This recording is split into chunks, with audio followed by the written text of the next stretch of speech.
Hi everyone, welcome back to the Auto Luxury channel. Before Ford took over the world with the Model A, there was another contender in the American auto scene that tried to give buyers more car for less money. Meet the 1930 Willys Whippet 98A, a name you probably haven't heard in a while, but one that deserves a closer look. Exterior. The 1930 Willys Whippet 98A was the final year of the Whippet line. It's got that classic late 20s, early 30s design, tall, narrow, and elegant. You'll immediately notice the long hood, rounded fenders, and those sweeping running boards. It sits on 19-inch wire-spoked wheels, giving it a delicate but striking stance. The chrome grille was modest yet refined, and the dual-side mounted spare tires gave it a sporty look for the era. Interior. Step inside and you're transported to a very different time.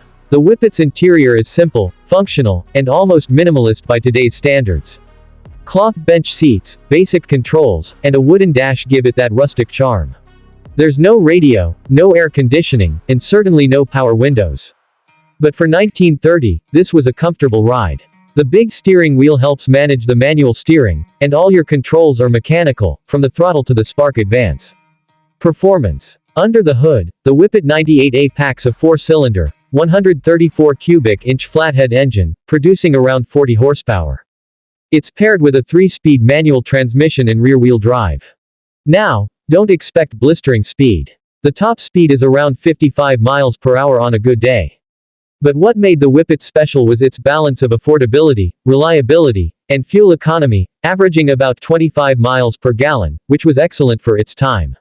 The suspension is leaf spring all around, and the braking system is mechanical drums, so stopping this thing takes patience and planning.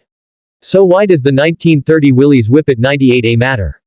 It represents a unique chapter in automotive history, a time when small, innovative manufacturers challenged the big guys with clever engineering and solid design.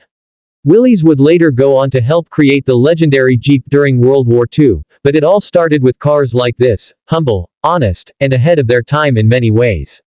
If you ever come across a Whippet at a show, take a moment to appreciate it. It may not have the fame of a Ford or Chevy, but it's every bit a piece of American motoring history. If you enjoyed this trip down memory lane, make sure to hit that like button, subscribe for more vintage car content, and leave a comment. What's your favorite pre-war American classic? Thanks for watching, and keep those wheels turning.